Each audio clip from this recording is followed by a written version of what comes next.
Hey, it's Maximo and welcome to Maximo's Travels. Today we take a train ride out to Arashiyama. We visit the very famous Kimono Forest. We take a ride on the Romance Train. This is a picturesque and unique train ride that snakes its way along the Katsura River and its gorge. We visit an icon of Kyoto, the Arashiyama Bamboo Forest. And then we go to a hidden gem, the Arashiyama Park Observation Deck, which provides spectacular views of the Katsura River and gorge. We walk along the serene banks of the Katsura River and get to the Togetsukyo Bridge. We visit the Tenryu-ji Temple and its spectacular gardens. We battle oppressive heat and oppressive crowds. We go to a vegan and gluten-free cafe in the back streets of Arashiyama for a well-earned break. We have a fabulous vantage point from a mesmerising trip back to Kyoto Station. And lastly, we finish our touring day at a sushi revolving train restaurant. Join me.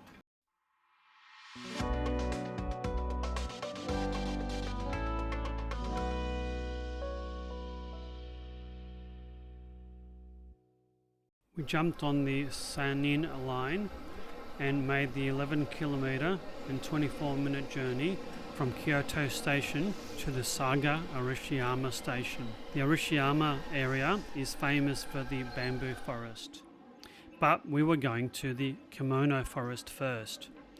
The Kimono Forest is located at Arashiyama Station, about a 700 metre or 8-minute walk from the station that we just arrived. The Kimono Forest is made up of over 600 clear acrylic poles that allows you to see the kimono materials underneath. It's quite impressive, and it was built in 2013 as part of the renovation of the railway station. Entry is free and the exhibition is always open because it's an open railway station. From sunset until 9 p.m. there's LED lights inside each of the kimono tubes, so it lights up at night and it's quite spectacular. We made a wish at the Dragon Pond and continued our tour of the Kimono Forest. It only took us about 10 minutes or so to wander through this area. It's not that large.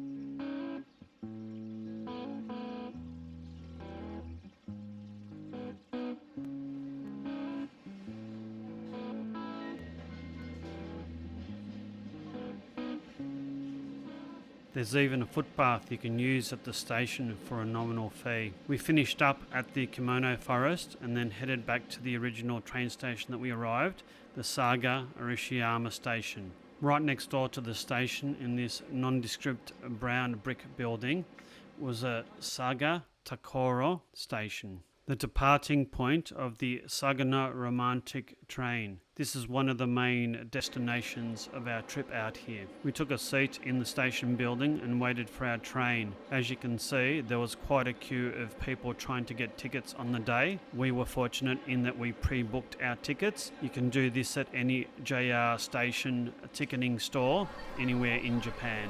I would strongly advise to pre-purchase tickets, as this train journey is very, very popular and it gets very, very busy. A one-way journey cost 880 yen, or on about $9 Australian. The line is about 7.3 kilometres long and takes around 20 to 25 minutes to go from one end of the line to the other. The train is pulled by a JNR class DE10 diesel locomotive, for those that are into that sort of stuff. The train comprises of 5 carriages, one open-aired carriage open to the sides, and 4 premium carriages that are fully enclosed but with openable windows. We chose the more expensive premium seats mainly because they had seat backs. The railway line is a narrow gauge one that was built in 1899, primarily to transport passengers and goods and freight. All seats on this train are reserved, so if you're heading away from Saga Torokko Station, it is best to sit on the right hand side for the best views. It was time to leave and we were farewelled by the very friendly station staff holding very cute stuffed animals. The staff appeared so just enthusiastic. You've got to hand it to these Japanese, they really do their tourist attractions very, very well.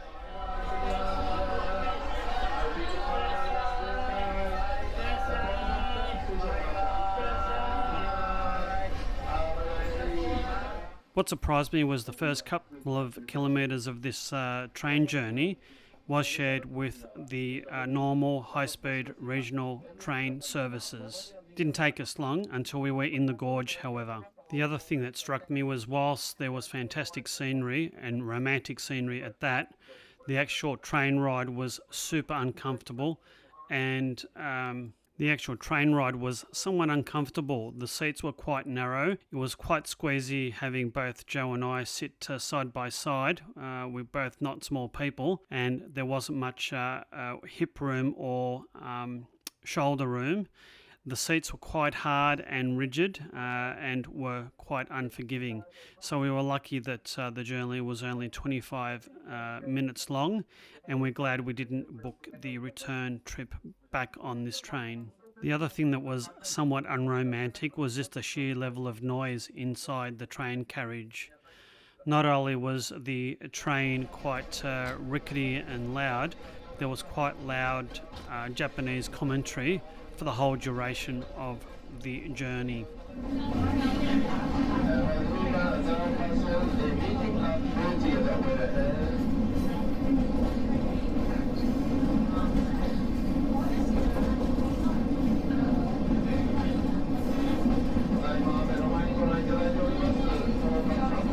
Was especially bad in the long tunnels.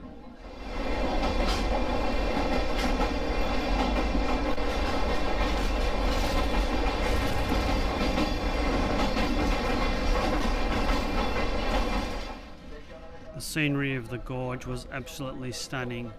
It'd be nice to come here during the cherry blossom season. The views would be even more spectacular.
That journey might have been a bit squeezy and a bit noisy, but it was certainly fantastic. The scenery was spectacular. We stopped at Arashiyama Station and walked about 7 minutes or 550 metres to Tokoro Kamioki Station. It was a short but interesting walk. It was good to get out into the countryside and see some rice paddies and some of the native flowers.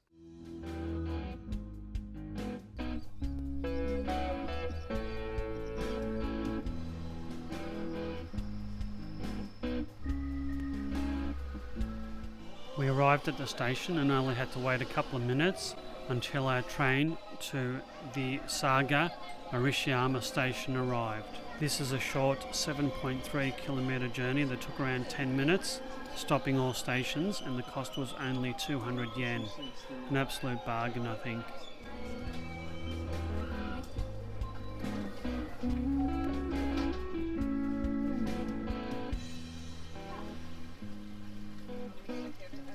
We arrived at the station and headed off to our next attraction, the Tenryu-ji Temple.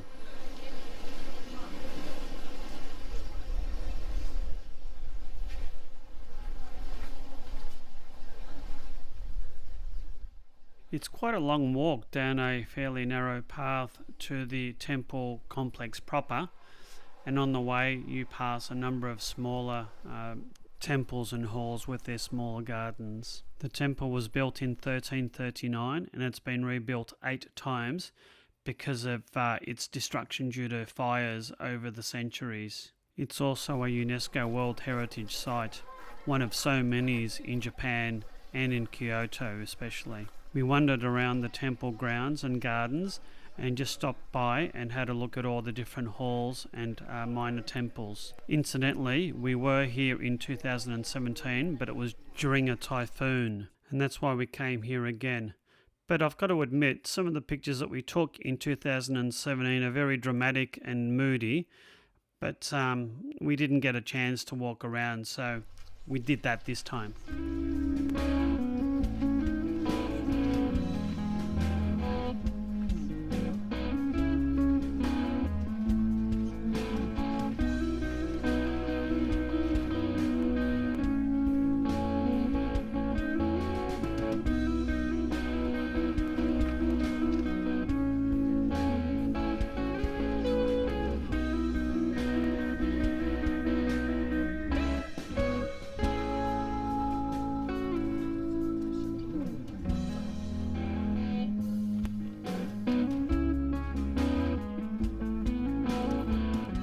Unlike the crowd surrounding the main temple buildings, the gardens were peaceful, tranquil and stunning. We finished up at this temple complex and made our way to our next destination, the Arashiyama Bamboo Forest. This is around a 600 metre or 7-minute walk away. So we're on our way to the Bamboo Forest. It's a pretty easy route to take. Just follow the masses of crowds going to the same place that everyone else is going. The path is quite well marked and it didn't take long to come to the park leading to the path to go to the bamboo forest. And once there, it was quite spectacular. So here we are at the bamboo forest. There's just as many people here as are everywhere else in Kyoto. And I do remember the last time we were here in 2016 was during a monsoon and the rain was so hard it wasn't funny. Here are a couple of photos that we took of that trip back in 2017.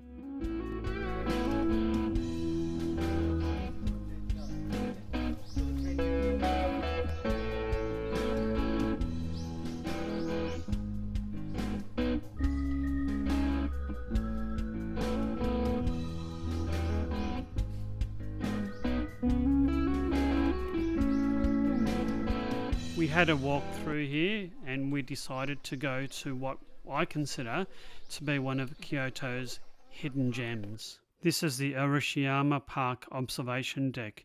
This is only a couple of 100 metres from the bamboo forest along a very well maintained path. Once you get to the observation deck, there's magnificent views of the Katsura River and the Rankyo Gorge. This is the lower reaches of the river and gorge that the romance car travels along, and also it's quite close to the drop-off point for the boats that travel down the river as an alternative to catching the romance train back or the local train back to Kyoto. We spent more time here than the bamboo forest. I think the views are spectacular and it's much more interesting and it's a hell of a lot less crowded. That's one thing for sure. We finished up at the observation deck and decided to walk mostly along the river to the Togetsukyo Bridge, a distance of about 950 odd metres and a 15-minute walk.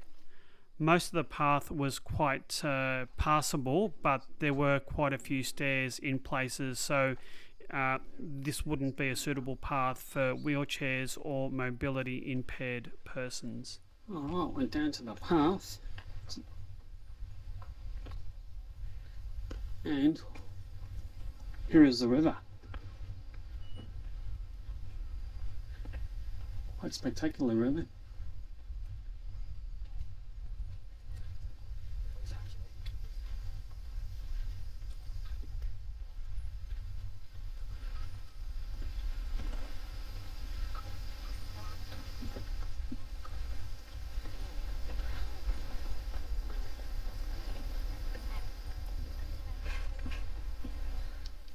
It was spectacular walking by the river. It was just so tranquil and peaceful. There were a few people there, but most of them were locals rather than tourists. So I really think that the observation deck, as well as this walk alongst the river, is a hidden gem in Kyoto. You should do it if you have the opportunity.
It was a beautiful, spectacular day to see the bridge. This contrasted quite markedly with what we saw during the typhoon in 2017. It was very, very wet, cold, and the river was well up.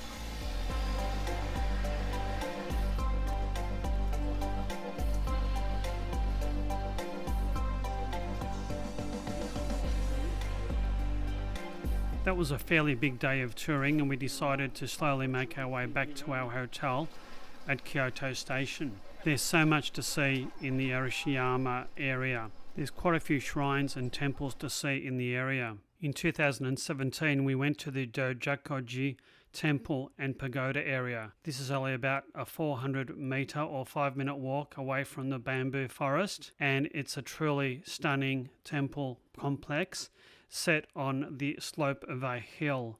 We didn't go there again this time because I think we were all templed out, and I think last time we went we did the place a fair bit of justice. The rain had eased off and we were able to have a nice look around. Anyway, we battled the heat and all the other tourists and made our way past Arashiyama Station. Had a look at the station from the main entrance this time. We also had an opportunity to see the train that runs along this line. A single carriage train slowly passes by. We continued walking all the way to Saga Arashiyama Station. But before we could get to the station, a little cafe caught our eye. It was called Nakagawa Hatsumeido, loosely translated as Happy Cow. So we've come to a little cafe on the back streets. I have a gluten-free lemon cheesecake, or gluten-free lemon cake. You have a non-gluten-free apple tart, and you have a couple of iced cafe lattes and finish off. Oh, and it's nice the air conditioning here. Thank goodness. Thank goodness. It's a freaky sort of nice little white restaurant. Really well done, isn't it? So we're just going to have an afternoon snack before we head back to the hotel. A nice little cafe in the back streets between the river and the JR station. I had a very nice gluten-free lemon cake, and there's quite a few options for vegetarians. Everything on the menu is vegetarian, so very, very nice. So we made it to the station in one piece and caught a very packed train back to Kyoto Station. And as he passed each of the checkpoints on his checklist, he actually checked the time that he was passing and just confirmed that he was going to be exactly on time. That goes a long way into explaining why the trains are just so punctual in Japan. It was really fascinating to see. It was almost, well, mesmerizing.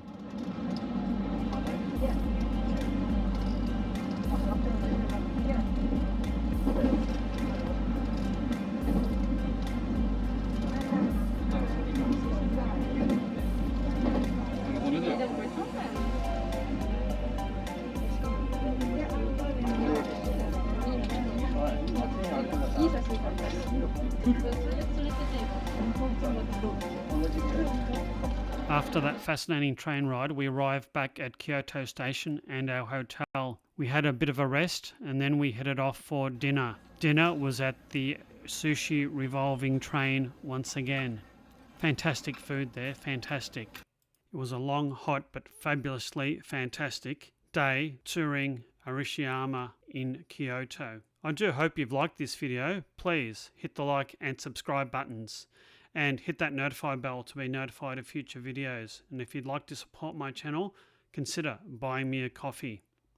Until my next adventure from Japan, take care and bye now.